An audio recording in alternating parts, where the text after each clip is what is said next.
ఈరోజు రాష్ట్ర కమిటీ పిలుపులో భాగంగా పిఓడబ్ల్యూ పిఓఎల్ ప్రభుత్వ హాస్పిటల్ను బలోపేతం చేయాలి మరియు ప్రైవేట్ కార్పొరేట్ ఫీజులను అరికట్టాలని ఈరోజు నిర్ణయించాం. ఇందులో భాగంగా పోస్టర్ ఆవిష్కరణ చేయడం జరిగింది.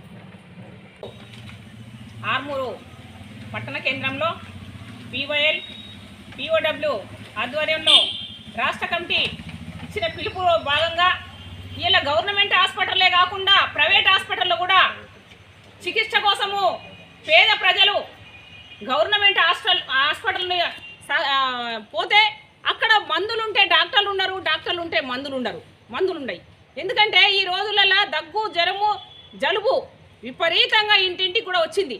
కానీ గవర్నమెంట్ హాస్పిటల్కి పోయి దగ్గు మంది ఇయ్యాయి అని అడిగితే లేవమ్మా అయిపోయినాయని చెప్తున్నారు.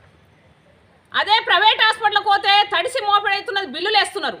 పేద ప్రజలకు ఈరోజు ఆరోగ్యాలు ఖరాబ్ అయిపోతే ఇంటికాన్నే మూలిగి ముక్కి సావడమే తప్ప వాళ్ళు పోయి హాస్పిటల్లో చూపించుకునే పరిస్థితి కనబడతలేదు. ప్రభుత్వాలు మేము అన్నిటికీ సహకరిస్తున్నాము, అన్ని మంచిగానే చేస్తున్నామని అంటున్నారు. కానీ ఎక్కడ మంచిగా చేస్తున్నారు? దవాఖాన్లల్లో ఇవాళ 30-40 పడకల గదులు హాస్పిటల్ ఉంటే, గవర్నమెంట్ హాస్పిటల్ ఉంటే అక్కడ డాక్టర్లు లేరు, నర్సులు లేరు, సరి అయిన మందులు లేవు. కనీసము వాళ్ళు డాక్టర్లు, నర్సులు సరిపోకపోతే కొత్త వాళ్ళనన్నా తీసుకుందామన్న ఆలోచన, వాళ్ళకు జాబులు ఇద్దామన్న ఆలోచన కూడా ఈ ప్రభుత్వానికి లేకుండా పోయింది. ఫీజులు అయితే ఒక్కొక్కరికి ప్రైవేట్ హాస్పిటల్కి పోతే ఇవాళ 20,000 నుంచి 2-3 లక్షల రూపాయల బీమార్లు వస్తున్నాయి.